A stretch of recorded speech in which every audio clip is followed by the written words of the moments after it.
Okay.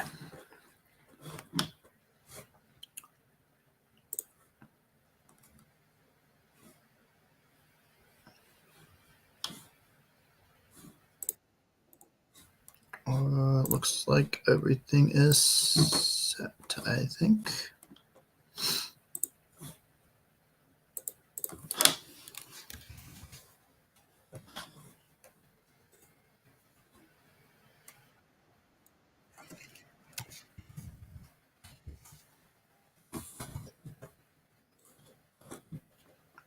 All right, just testing some comments and stuff, making sure this all works.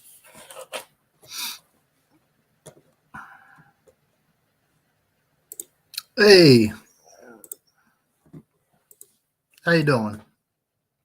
I actually didn't expect anyone to join this, but it is awesome to see that it is working. It's awesome to see that I actually have the StreamYard thing working. How's it going for you?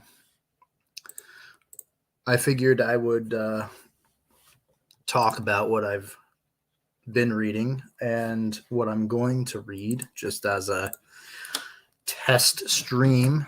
So that's my plan here. I honestly didn't think anyone would show up, especially right when I clicked live. So that's exciting. Oh, so it did send out notifications. Even better. I didn't know if that would be automatic or if I had to do that myself. So, good. Does everything sound okay? Well, I have someone in here that is not me.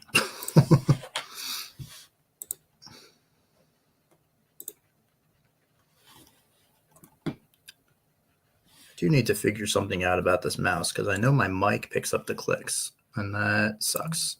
Okay, good. That's good. All right, so you read a lot of fantasy.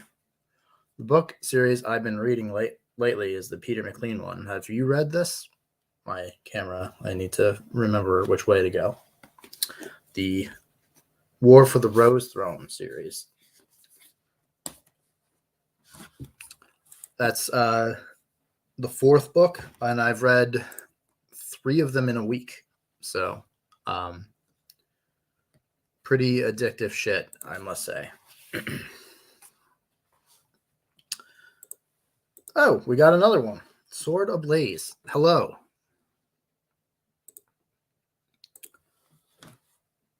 Not yet. I picked up the book. Awesome. Cool. I actually heard about them for 2 years, I think, before I actually took the plunge. And I just kind of bought one and started reading it. And as soon as I got like 4 chapters in or so, I bought the other 3. And it just kind of I got really lucky because this one, the 4th one, came out this week. So I literally finished book 3 the day before this came out, which is spectacular.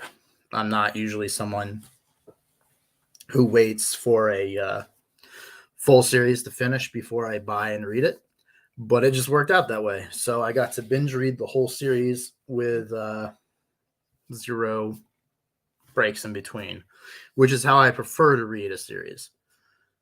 Let's see here. Rereading Game of Thrones so you can read the rest of the series. Oh, so you've only read the first book? I love that series, and I read it all. I don't remember exactly when I read it, but I read Game of Thrones through the 4th book, and I think it was only a few months later that Dance of Dragons came out. So I read all 5 of those in quick succession as well, and I haven't read them since. So that's been 10 years at least now, right? So I'll probably have to reread.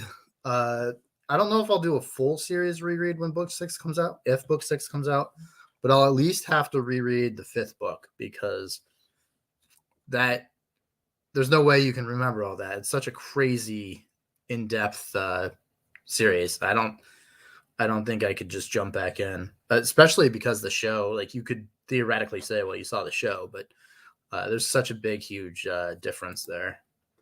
Is Peter McLean the guy who guest appeared on Wizards, Warriors, and Words? I don't know who you're referring to exactly because I think they've had a lot of prominent guests. If I was to guess, Peter McLean has been on their channel. I'm certain of that. But let me do a quick search real quick while I'm sitting here. Peter McLean, Wizards, Warriors, and Words.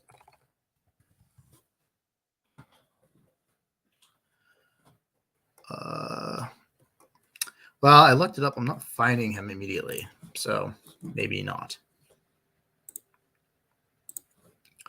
Took a break through Feast. Need to finish it to get to Dance. Yeah. Book 4 was hard for me to get through. I read it like 10 years ago or whatever it was.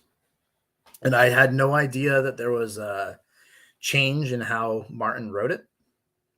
I did not realize there was like half the cast was just gone. And then it introduced, I forgot their name, Dorn and the Sand Snakes, right? And also the Greyjoys. And those were all cool and stuff, but it seemed like all of the favorite characters were just not in that book. And that was kind of depressing. So I understand maybe needing to take a break through that book. But I really liked Dance of Dragons. So hopefully you do too. Another series that I plan on reading after I finish War of the Rose Throne is some good old Robin Hobb, Ship of Magic. I've only read the Farseer trilogy so far. So I'm really excited to get into Ship of Magic because I've heard really good things about it.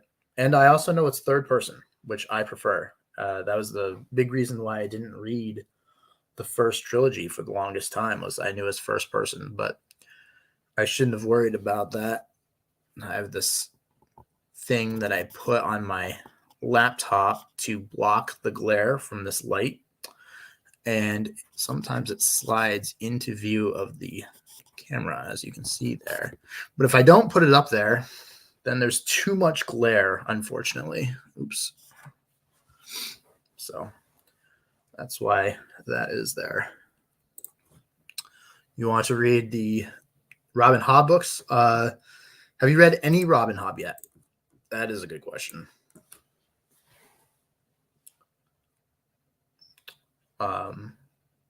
Robin Hobb, Patrick Rothfuss, and now Peter McLean are my 3 favorite first-person writers, I think. I'm trying to think if there's any other ones. My biggest problem with first person is that it usually reads, not all of them, but a good majority of first person reads like the author is almost trying to make it seem like you're the person. And that's what I really don't like. For first person, I need it to read like it's a journal or they're telling you the story. But it really irks me when it's like trying to make it read like you're kind of the person. I'm like, okay, but I'm not the person. And that's my like big issue with that, I guess. Putting off Hobbs since she loves to torture her characters. That's why I like her. I mean, I guess some people, don't like that. I'm sadistic, so I really enjoy it. That being said, I think that she isn't as dark as a lot of other writers. But I do appreciate the fact that she's not afraid to absolutely destroy you. And not yet. I think that was in reference to the Robin Hobb books, right? And to that, I say you really should read Robin Hobb. I'm hoping that my biggest problem, and I won't spoil anything, but with the first trilogy, again, zero spoilers, don't worry. But my biggest problem with the first trilogy is the ending, and it kind of feels like the book just ends in the middle of like something. You're just like, oh, okay, so it's not resolved. And I went into that trilogy thinking it was like a trilogy. I knew that the series continued after the trilogy, but I thought that the trilogy would be kind of almost a self-contained, like there would be resolution, and there kind of wasn't. It was a little frustrating there. So if you go in knowing that, it's probably not as annoying, but it's really good. My book shows that. That means I think I know who you are. And clever. Okay. Sword Ablaze. I'll have to remember that. Does a good book get ruined for you if there are lots of typos? I had that happen recently. Yes. If there's too many issues in a book, that really bugs me, especially like grammatical errors, spelling errors, wrong word errors. Those can all be really annoying. Actually, funny story is I was just talking about back to the War of the Rose, War for the Rose Throne. I always say War of, but it's War for. Anyway, the first 3 books in this, I didn't notice a single typo. And this book, I'm currently just 100 pages in. I've already noticed 3.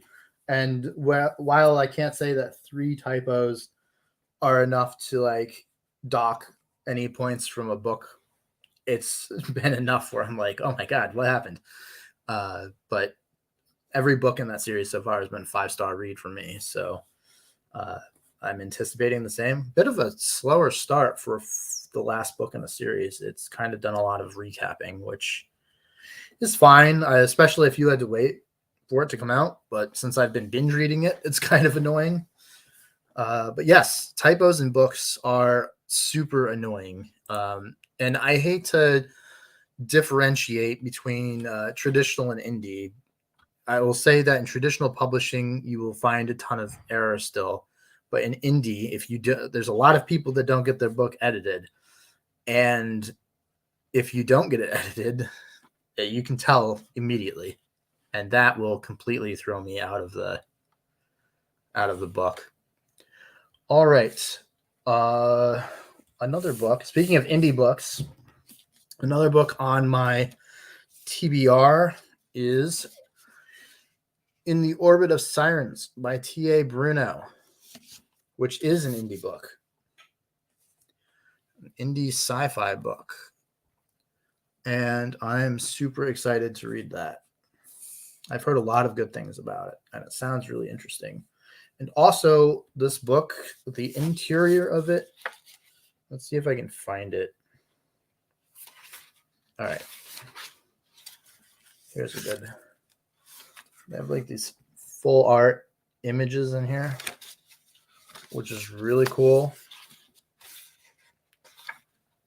And some cool chapter headers. It's really, really nice formatted book for an indie book. I just like how it feels, the whole thing. It's really nice. And did I just see that has, it does. It has naked art on it. That's pretty sweet.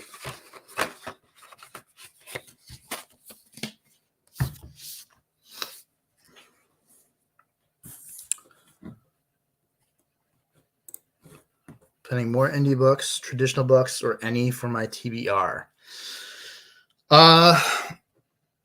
Let's count. So right now I'm reading the last Peter McLean book. That's traditional. Ship of Magic for Robin Hobb. That's traditional. And then 2 more traditional books I plan on reading at some point. Legacy of Ash. I've heard a lot about this. I don't know how much it's in my taste or not, but I randomly picked it up at a bookstore, and I'm kind of excited to see it. It's a big book. We'll see. So I think that's 1, 2, 3, and 4 Children of Time. That's also traditional. So that's 4 traditional, and then I have In the Orbit of Sirens. It's indie. And I have this on my TBR at some point, another big chonker. We Break Immortals by Thomas Howard O'Reilly. That is also indie. And this book I found on another YouTube channel. It is a zombie apocalypse book. It's called Arisen. Now, I don't know much about this book, but when I opened it up, I was like, oh my God, that looks like it is an indie book. And I actually looked into this, and I was like, this is formatted kind of funny. But in it, it says it was first published in 2012, which is quite a while ago. And it was indeed self-published by the authors. But this book has an insane amount of reviews on it. So I think that we're about even if we're talking individual books in my stack here. If you're including the series as a whole, I'm leaning much more into traditional. But I have some other indie books over there. I have In the Orbit, Touch of Light by Thiago Abdallah. I have Daniel Green's second book over there. And that might be it for indie books. But, Silverstone's bookstore. They ordered some more of my own book. And whenever they place an order for the Trials of Ashmount, instead of taking a full payment from them, what I usually do is I trade. So I'll take like half the amount of money that they will owe me, and I'll usually just get a bunch of hardcover books. So in the mail, I have, and I don't usually do this with a series or an author that I haven't tried, but In the Orbit of Sirens, I am so confident that I'm going to like that book that I actually ordered the second 2 in that series. And then I also got the second in GM Nair's series. And I forgot what his series is called, so I apologize to him. Let's find out. Duckett and Dyer. I don't know how I forgot that. My brother got 2 Adrian Tchaikovsky. I can never say that guy's name. Tchaikovsky's books for Christmas. Looking forward to them, but I have so many books on my TBR. Yes, I also have a lot of books on my TBR. I'm worried about Children of Time. This book is very well regarded, but just from a few reviews that I've heard and read, I don't know. There's just something about it that I'm worried about. And I've also heard one thing that might be a spoiler. And maybe it's not a spoiler, but just something in the book. I'm not going to say it because you haven't read the book, but I'm worried that that's a spoiler. That's cool. Have you read Daniel Green's first book? If so, what did you think? Yes, I've read his first book. What did I think? Well, I bought the second book, so that says something, I guess. My biggest problem, I think, is that it was a novella, and it felt like a novella. It was very obviously short, and it just felt like he was trying to write a much bigger story in a much less amount of time. It did not work 100% for me. It was okay. I didn't hate it. I didn't love it, but I was interested enough in buying the second book. And I don't know. I've heard a lot of mixed reactions about book 2, and And even book 2 isn't like a significantly sized book. I actually have it right over here. Oops.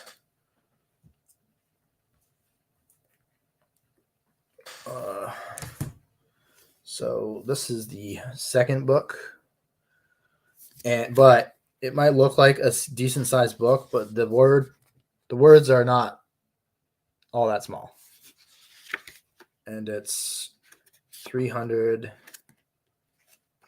And I have to be careful doing this because I don't want to read a spoiler on accident.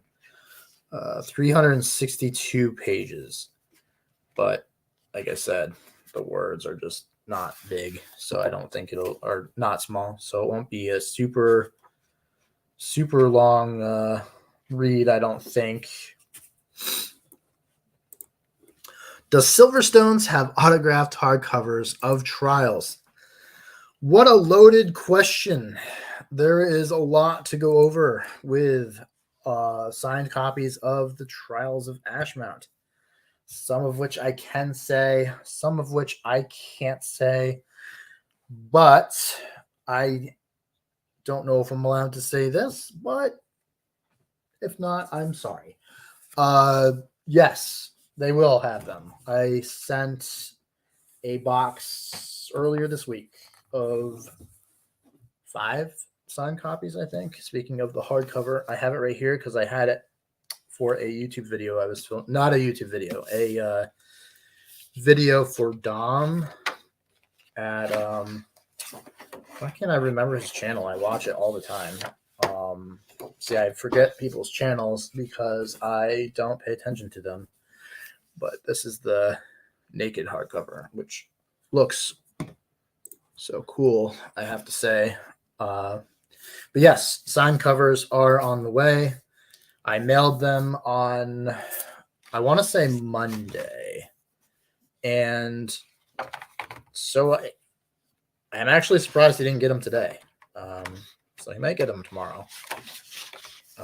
And usually when he gets them, it's a couple days before they're listed online, I think. So we'll see. We will see. Hopefully next week they pop up, and I don't know how fast they'll sell out or not. And then aside from Silverstones, be on the lookout for another announcement, which I really want to talk about, but I can't. I don't think I'm allowed to. I wish I was allowed to, but I'm not.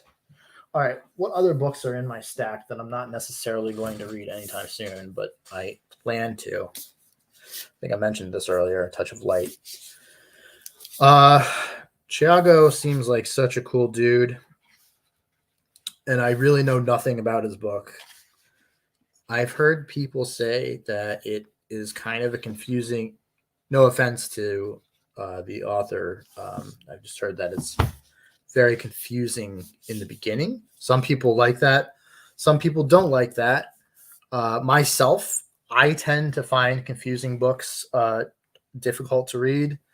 I don't know if that book is going to be confusing. From the small amount of scan through it, it doesn't look confusing. So I don't know. We'll see. And then should have prepared and had all these over here. All right, so let's get into some hot takes in a moment with some books because I got some book 2s over here. All right, first let's mention Michael Fletcher. Read the first book in this series, Manifest Delusion series. I had a really hard time with it. It was a good read, but it was also very difficult, very confusing. And if you didn't pay attention too much to the magic system stuff, it was not bad, but I got really, really confused. This was a test and turned into an actual live. That's true, but that's only because people came and actually left comments, which I wasn't expecting. I was expecting to come and maybe talk about some books, do a live video that turned out to be like a TBR for YouTube, and then rant for 10 minutes about what I'm going to read, what I've been reading, and then post that. And then it turned into some interaction, which has been great. The reason I started this YouTube channel was because I enjoyed live streaming so much. So that's primarily why I started this. But it's hard to start a just live streaming channel. So I know I had to do some videos and stuff. All right. So I said some hot takes. Let's get into it. Valor by John Gwynne. I read Malice. I don't remember much about it. I remember reading it really quickly and really liking it when I read it. And then I remember thinking, it's not that good. Why did my thought process change to that? I don't know. Maybe I just have to reread it. I read it.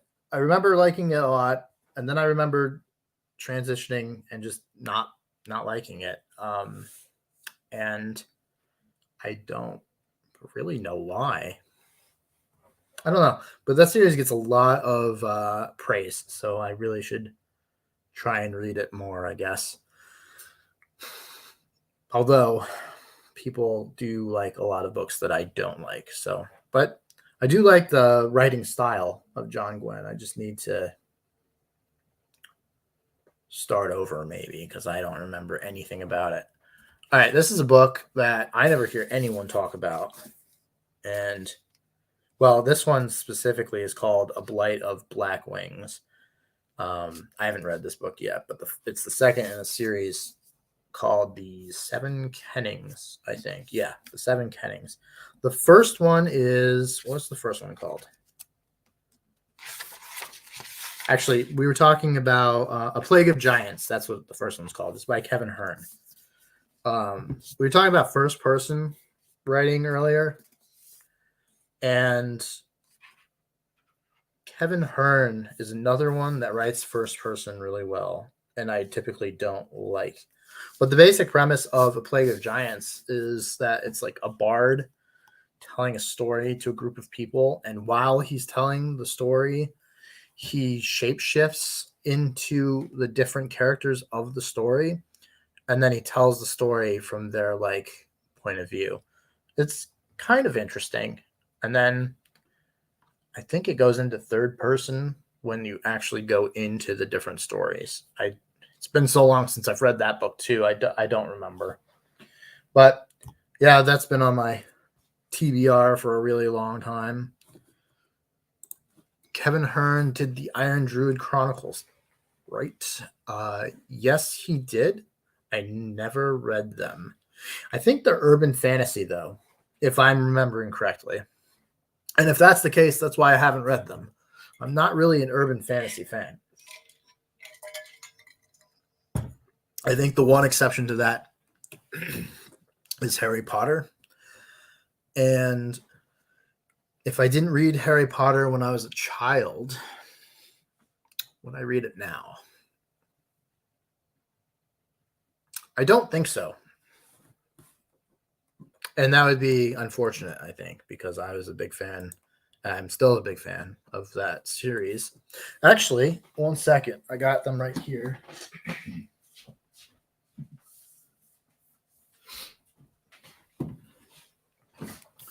So I got Leslie on the Nerdy Narrative. Showed me these. These are the illustrated Harry Potter books. And they're pretty wild. They're super expensive, but I found them, all 5 of them that are out right now. I found them on Amazon, and they were on sale, like 50%. Oh my God, I was just talking about you, Leslie. Just talking about you and how the reason I have the Harry Potter books are because of your channel. Have I ever read any of Rob Hayes' books? Yes, I read the book that won SPFBO. I don't remember the name of it. It's a pirate book. The Heresy Within, I think it's called. And the sequel. it's marketed as grimdark pirate fantasy, I think, but really, I didn't feel like it was all that grimdark. There's one really violent sexual assault scene, and that was like, whoa. So if you don't like that, avoid that series. But otherwise, it was good. I know. Leslie, you're the loveliest person ever. Anyone who's not subscribed should go now because she is my favorite person in the world. Yes, Where Loyalties Lie. I think maybe the series is The Heresy Within. I don't remember. Maybe that's a different series. Rob Hayes has so many series, though. It's really hard to keep track. But yes, Where Loyalties Lie. It's pretty good. It was his first book he ever wrote, I think. So any critiques I had for it is probably chalked up to its, his debut novel. I did really like it. I really enjoyed. I think there was 2 main points of view, maybe 3. I think it might have been 3. But yeah, there were some really good characters in it. And my biggest critique of that series is it's marketed as a pirate book, and it is about pirates. They kind of go away from the pirating stuff. So it starts out with like pirates and pirating, but it quickly devolves into like not pirating, I guess. And I would have preferred that. Have you read any Ryan Cahill? I believe his name is Cahill, not Cahill, but I don't remember. Anyway, I've read his debut novel, and I also read the short story The Fall, right? Or was it a novella? I don't remember. But yeah, I knew Ryan way back before, like right when he first released his first book. Cool guy. I thought his first book was it was good. I think I gave it 5 stars, but it's epic fantasy, like really epic fantasy. Kind of a little familiar, a little tropey. It's good if that's what you're looking for. I didn't continue with the main series mostly because I only read physical books, and his physical book prices are pretty expensive, which is fine. It's just I haven't gotten around to buying the second one. I plan on eventually getting there. I have Where Loyalties Lie on my TBR as well. Good to know about the pirate aspect. Yeah, it's good, and it goes in some surprising directions. I was kind of surprised because people that reviewed it said it was like very piratey and very gritty. And aside from the one scene I mentioned, I don't know. It suffered from the whole, like, I didn't really ever feel like the main characters were in too much danger. And it's called grimdark pirate fantasy, I think. And I just never felt like that. And it was still a good book. I just, I don't know. I thought it would be a little bit more darker, I guess, aside from that one scene.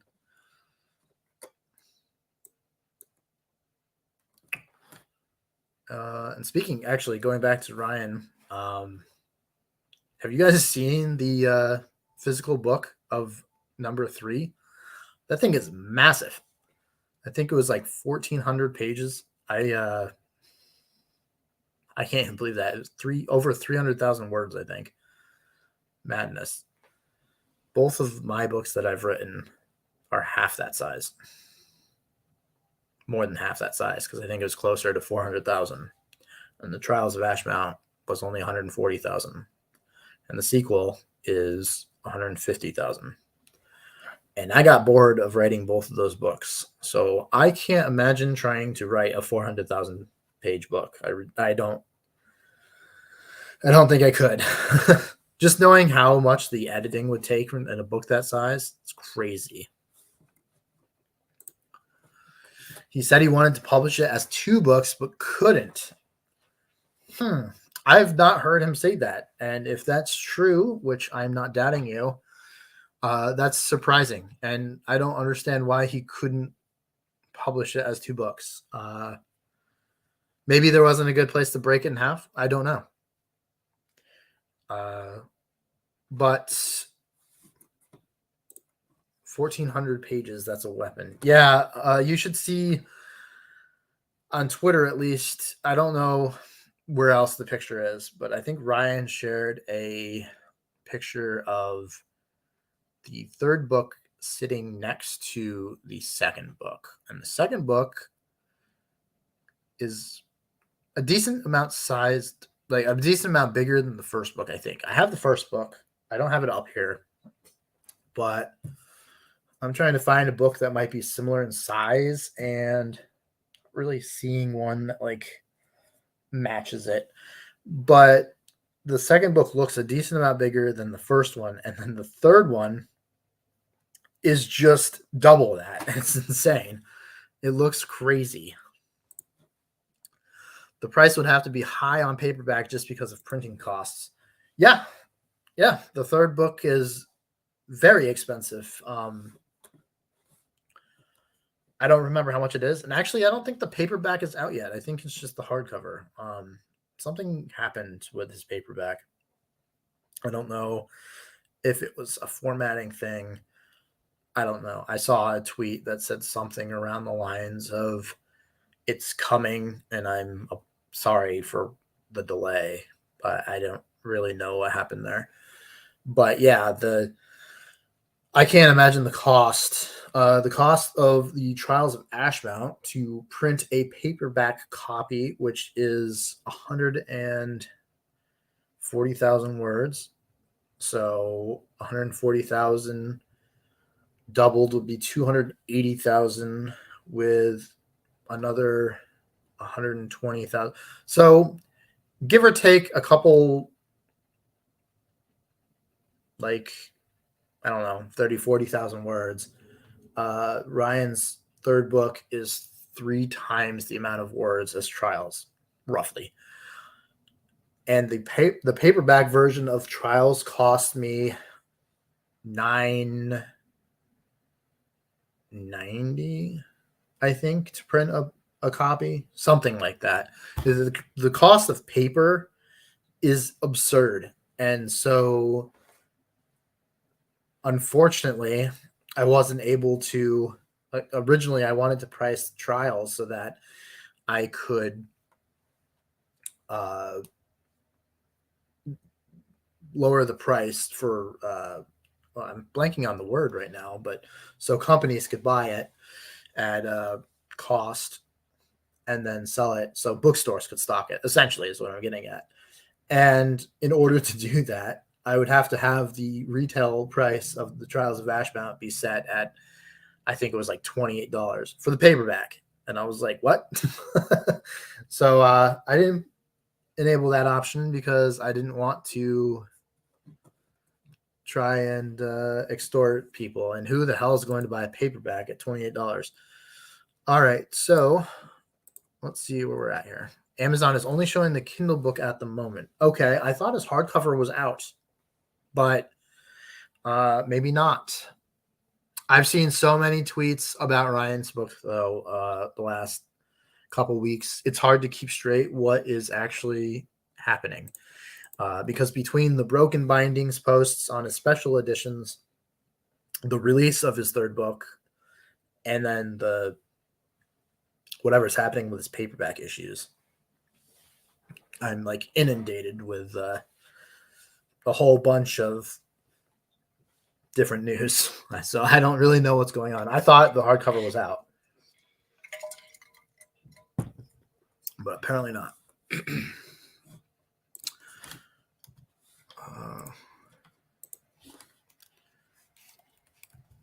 Let me check something on Amazon.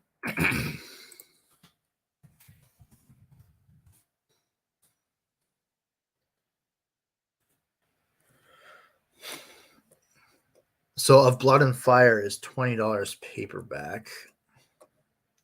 That seems cheap. I thought it was more expensive than that. All right, so then we have Of Darkness and Light, and this is weird. Of Darkness and Light is $23.99. That's fine, but I'm not finding his third book at all. I don't even see his Kindle version. Strange. I see The Exile, which is, I didn't read that book. And Of Darkness and Light, I haven't read. So I've read Of Blood and Fire, and I think I read Of the Fall as well. But I can't remember. The Fall was his newsletter book, I think. So if that's the case, I have read that. And yeah, it's not showing up. It's not showing up on Amazon for me. What is it called? Of War and Ruin, I think. Let me search it directly.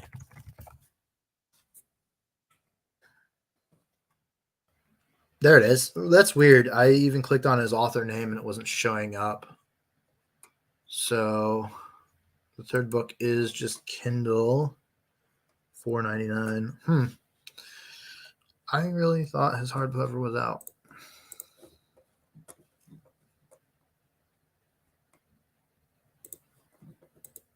I gotta shoot. Have a good one. Yes, you have a good one. And was that a typo? Do you have to shit? I'm just kidding. Yeah.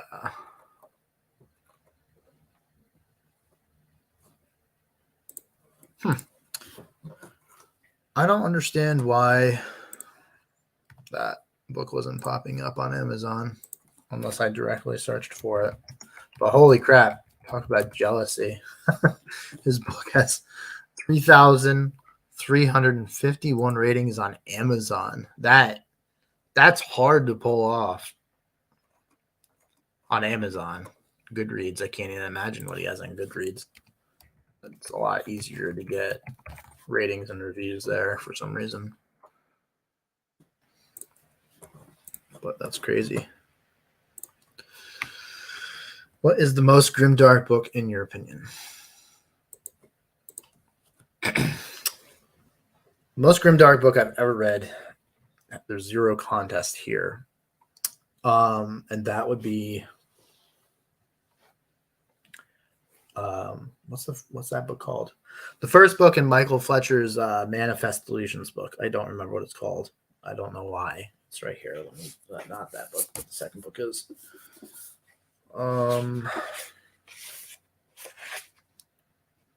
Beyond Redemption. I don't know why I couldn't remember that. I see it everywhere. That's probably the most grimdark book I've ever read.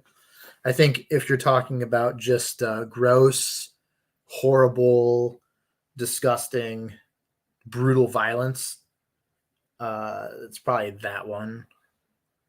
And I don't think that there's much that really holds a candle to it because it's really the most decrepit world that you'll ever see. But if you value more,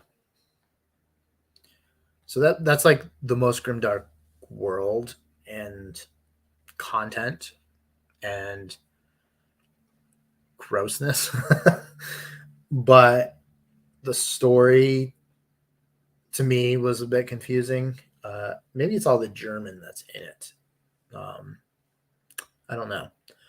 And there's a lot of magic systems that are based on mental illnesses, I think. So basically, each real life mental illness in this world isn't a mental illness, but it's it's cleverly changed into a magic, some sort of magic, and it's really interesting. It's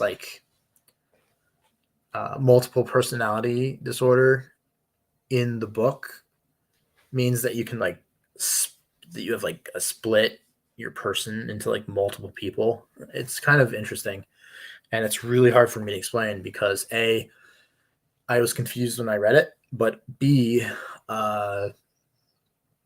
It's been a while since I've read it, so I don't really have the freshest memory on it.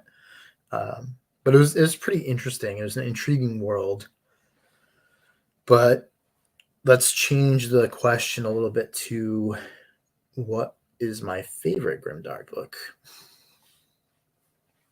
And that would be a very hard question to answer. And the reason I'm changing it on you there is because when I first read the question, I misread it and thought it was that. And that was what I started thinking about, and I panicked. So I don't know. I'm a big fan of Game of Thrones, big fan of Joe Abercrombie, and now Peter McLean. And I don't know.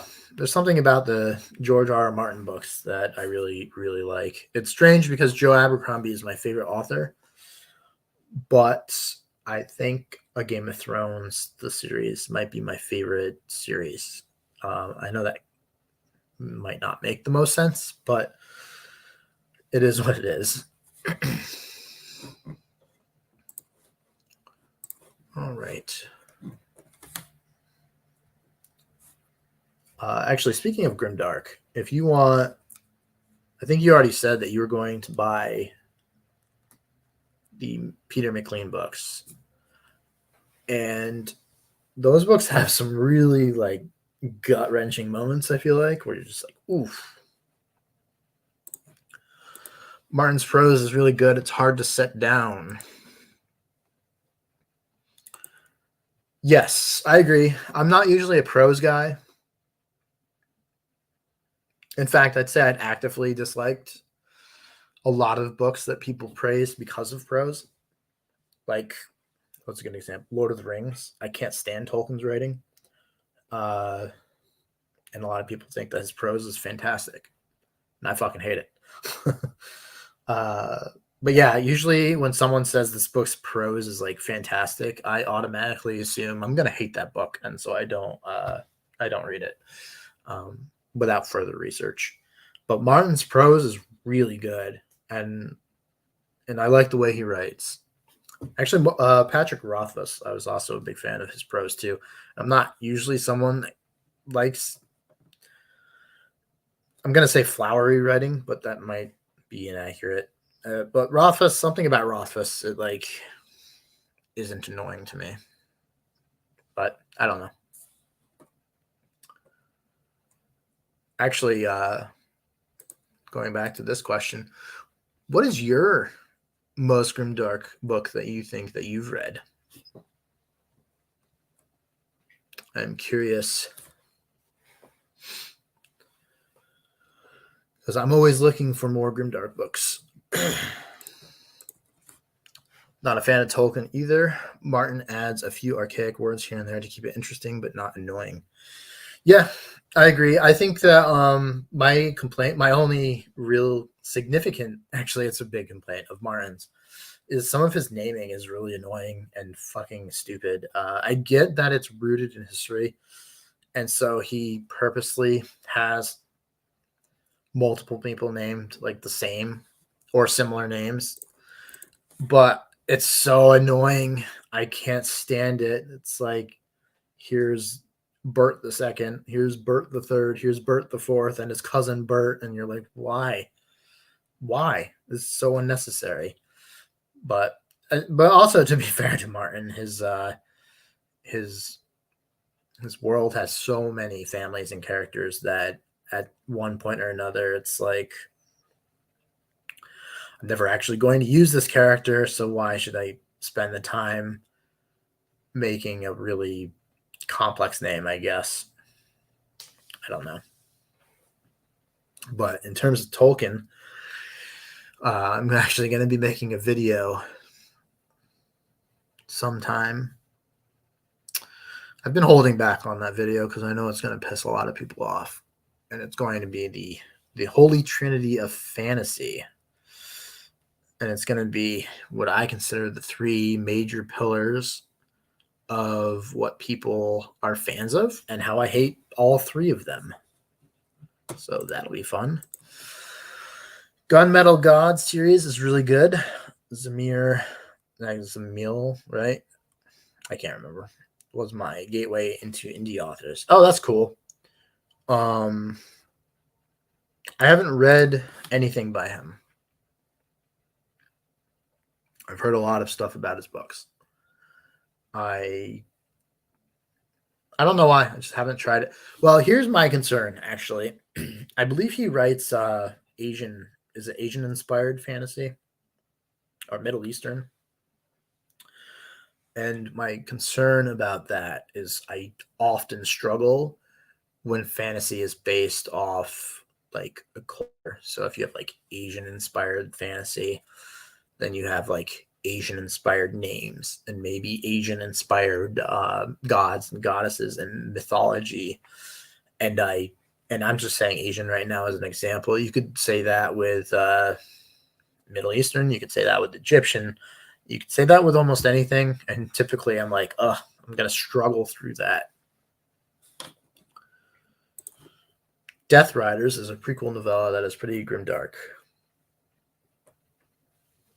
I don't think I've heard of that. Is that by the same author? I really don't think I've ever heard of Death Riders.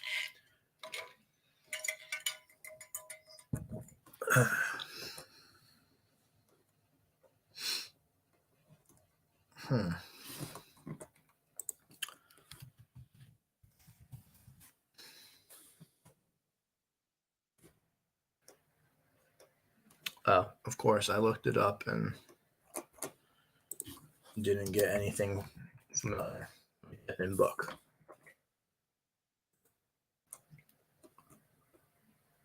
The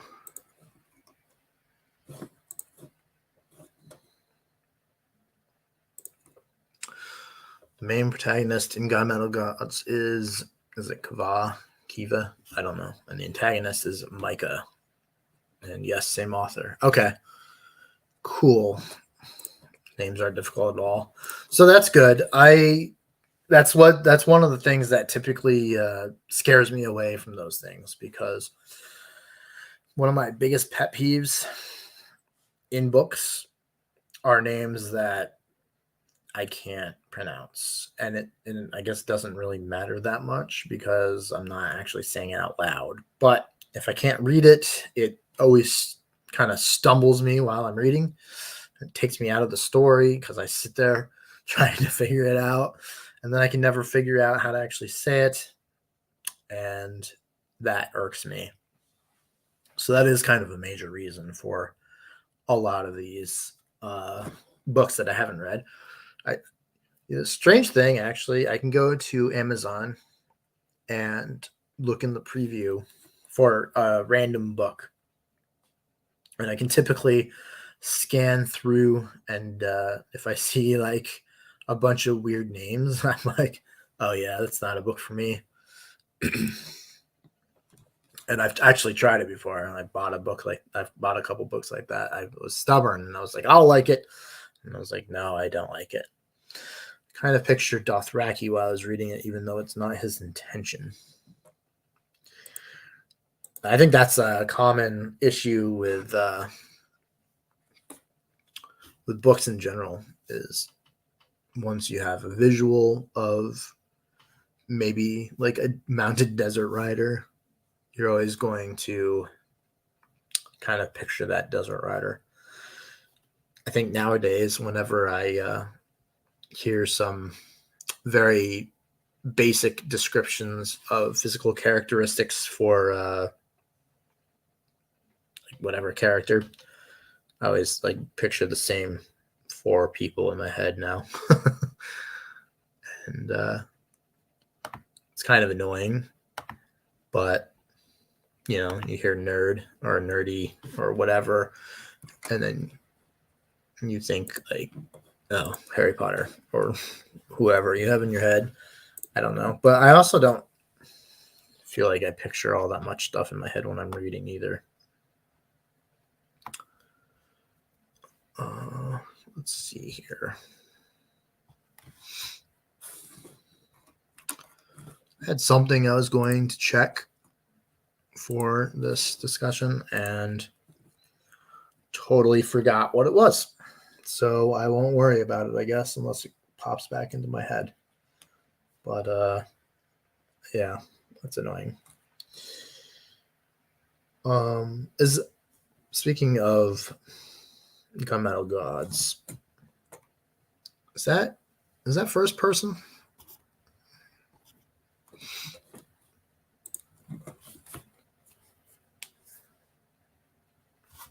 I think I researched that book once. And if I remember right, it was first person. So it was like a couple red flags for my reading preferences, the Middle Eastern thing, but you said that's not a big deal. And then first person as well, which is typically something that scares me away.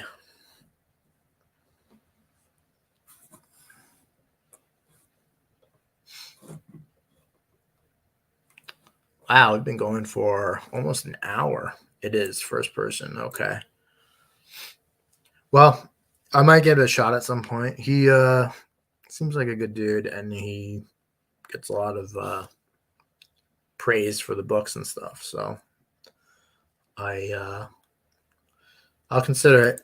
The problem is nowadays, I just showed off my TBR. It's pretty big, and that's not including a whole huge stack of books I have in a different room, and then obviously not including other new releases. But sometimes I just get in a random mood or desire or whatever, and I'll just buy something like I've heard about for a few years or something. By the way, I didn't go with Divinity because I didn't want to spend that much this week, but I'll pick it up soon. I ended up getting Fallout New Vegas. Okay, well, Fallout New Vegas is an excellent game, so I can't really fault you there. Divinity Original Sin 2, it's been out for a while, so I'm kind of surprised it was still expensive. If you want to try, you can probably try Divinity Original Sin 1, and that's probably really cheap. That's kind of an old game at this point, and it's the same type of game. It's in the same world. It still probably has pretty damn good graphics, and it's the same gameplay. It's a really good game too. So you could probably get that for cheap as well. Fallout New Vegas, I played that game when it first came out. Fucking love that game. I love the world. I love the story. I never beat it though. I actually don't think I got that far into it because when it came out, I can't tell you off the top of my mind, but when it came out, there was a lot. There must have been a lot of other good games that came out because I was so distracted. I never beat it, and I've beaten Fallout 3 when it came out, and I beat Fallout 4 when it came out, and I beat Skyrim when it came out, and I don't know. I think I beat Oblivion, but I also think I might have been too young to care about it. One was $20 and two was $45. Fallout and the DLCs was $20, and you're a fan of the Fallout franchise. Just hadn't played it yet. Okay, I actually was expecting it to be less than $20, but what system are you playing it on? That's a good question. Fallout franchise is really good, though. I absolutely love it. And actually, there's a show coming out this year, I think. I don't know if they've actually announced when it's coming out, but PC, of course, PC.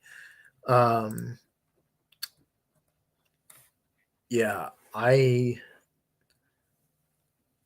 don't know when it's coming out. It's coming out on Amazon. I know that much, and I'm so excited for it because the show, the world in general, just has a lot of good possibilities.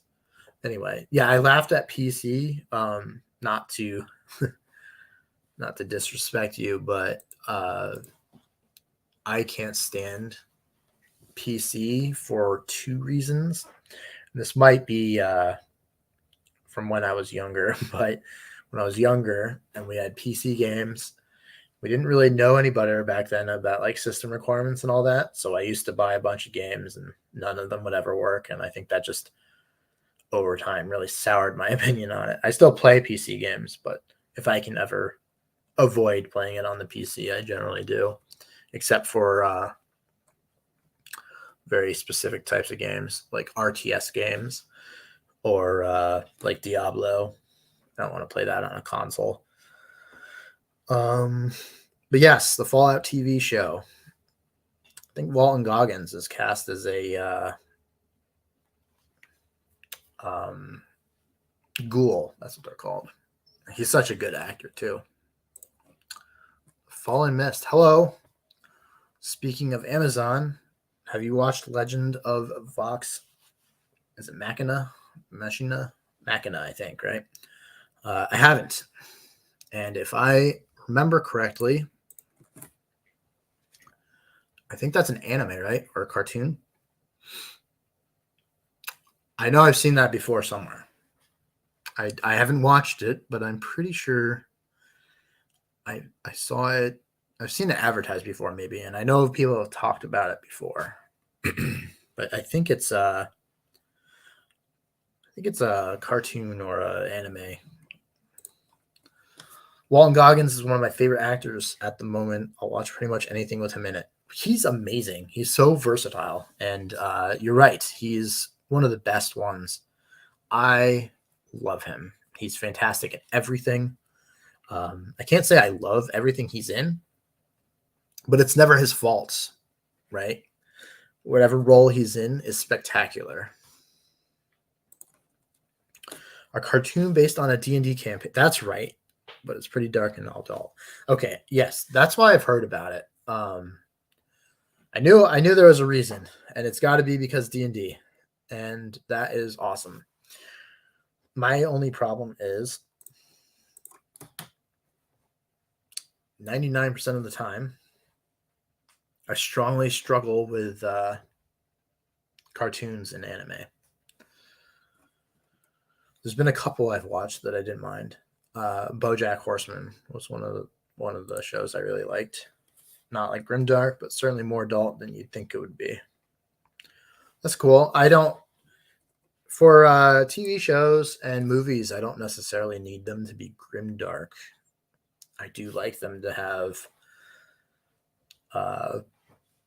adult content like swearing in action and stuff, but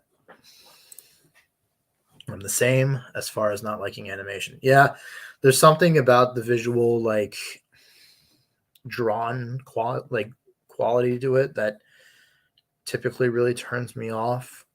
I love like computer animation, 3D computer animation like Shrek or Pixar, stuff like that. But I don't know. There's something about the drawn aesthetic that I can never get over. So people tell me like, you should watch this anime or this cartoon, and like I struggle. Bob's Burgers. I've never seen Bob's Burgers. I've seen clips, but honestly, this is gonna sound really stupid, but there's that. I think she's the daughter. One of the kids. She has the most annoying laugh in the world, and that alone is why I have never watched it. By the way, this is the weird Michael who beta read your book and gives you hell on Facebook. You're not weird. You're awesome. Speaking of beta reading, book 2. Are you interested? Because it's almost ready for early readers. Actually, I didn't have beta readers this time, really. I just wrote the book. I got it edited. I've edited it, and now I've had like 2 people read it just to give me some feedback so I can change it. And then I was going to get it proofread, and then I was going to reach out to people because I wanted to give them a more polished book this time. Let's do it. All right, cool. I will make sure to do that then. I I don't know why, but I felt bad about you and 4 or 5 other people who read it when it was like just awful. So I don't know. I just did not feel right doing that to people again. I was like, I'll wait until I have a better book. But it's almost done now. 150,000 pages, and it's not bad. I'm interested in seeing what people are going to say about the story as a whole and the new POV. And truth be told, I've been trying to hold back on it because I have OCD, and I have this plan in mind where I want to release. So I released the Trials of Ashmount, and then I wrote the second book. But in between writing the first book and the second book, when I was editing the first book, I wrote some short stories. And I like some characters from some of these short stories so much that I put them into book 2. But chronologically, if you just go from book 1 to book 2, if you're someone that cares, and I am one of those people, you'll be like, I feel like there's some missing background here with some of these characters. And you're right. So I want to release my anthology of short stories before I release my book 2, because chronologically it makes sense. And I just can't get over my OCD about that. And the sad thing is that book 2 is going to be ready before the anthology, I think. So we'll see. It was so very far from awful, but I do get wanting to present the best product you can. Yeah. I mean, I suppose it wasn't awful. It's it's not bad, but it's just I don't know. I just feel bad sending a book to someone and being like, here, beta read this and also deal with like all the problems. You could release that anthology as book 2. Another author I read did that. So I was thinking of doing the Trials of Ashman as book 1. The anthology is like 1.5, and then Buzzard's Bowl would be book 2. And I don't know how many people would actually care or buy the anthology. I know that it's not many, but like I said, it's just an OCD thing for me that I know that there might be 2 people that would feel the same. And so those are the 2 people I really want to cater to over the whatever 1,000 or 2 that buy the second book.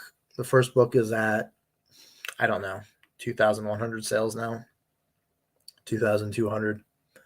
It's really slowed down in the last couple of months, unfortunately. But I've some cool reviews coming, I think, and an announcement that I'm not allowed to talk about yet, and I'm hoping that drums up some interest.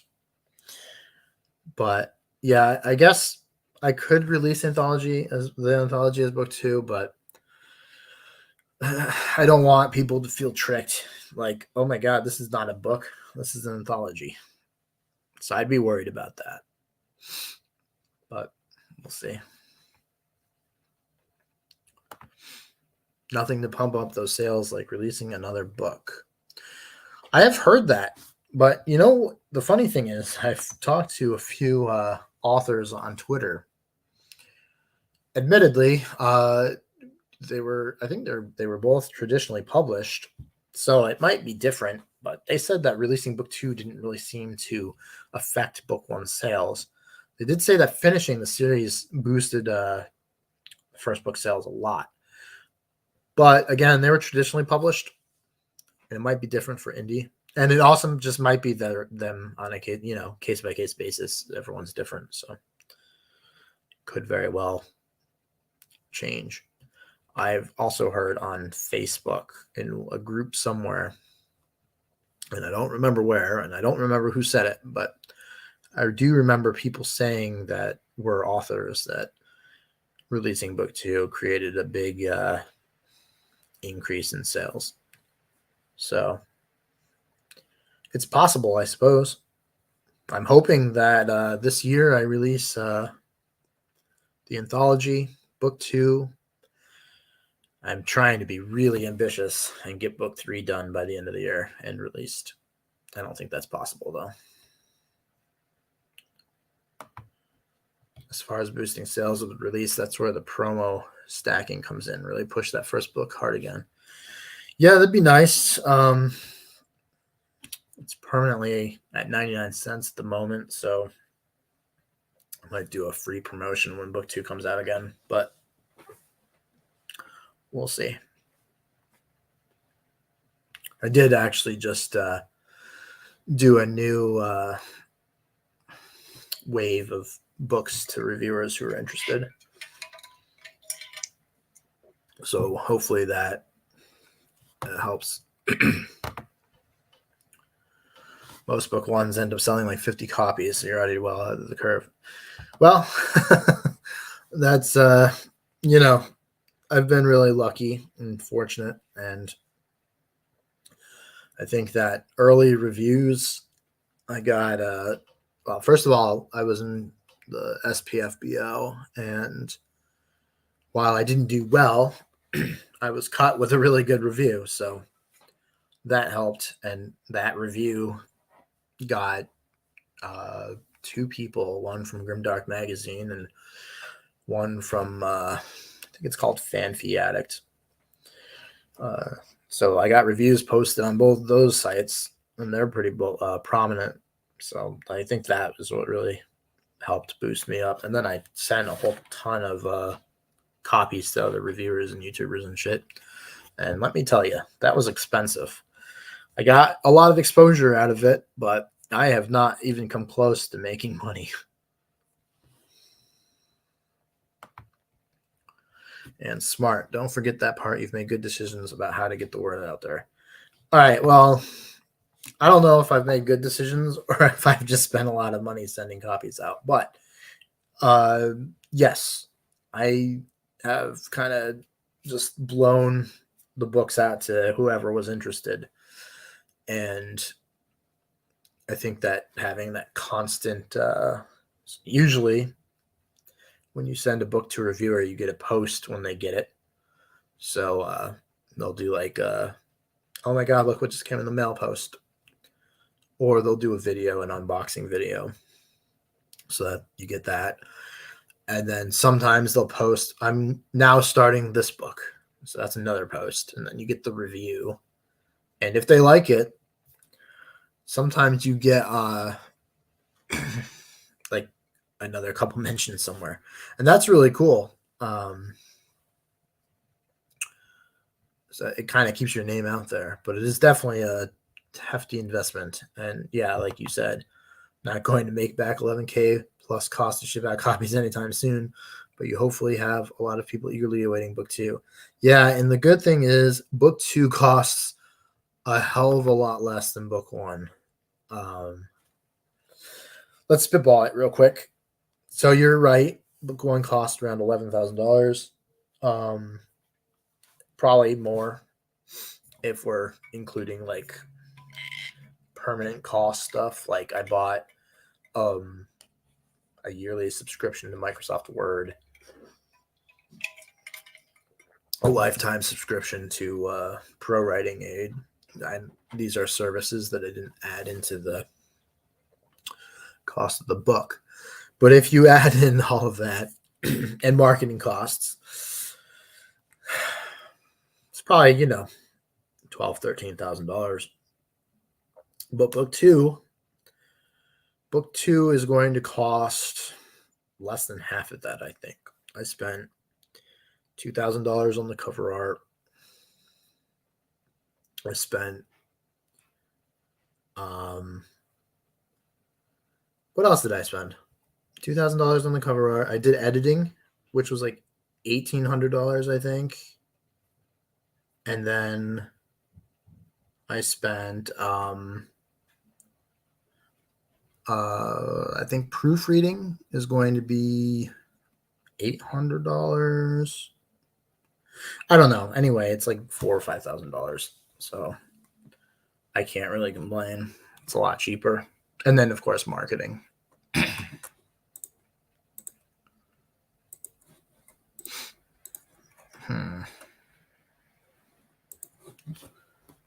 So I'm pretty proud about that because I thought it was going to cost more. But I switched to a cheaper editor, Sarah Chorn, who is fantastic.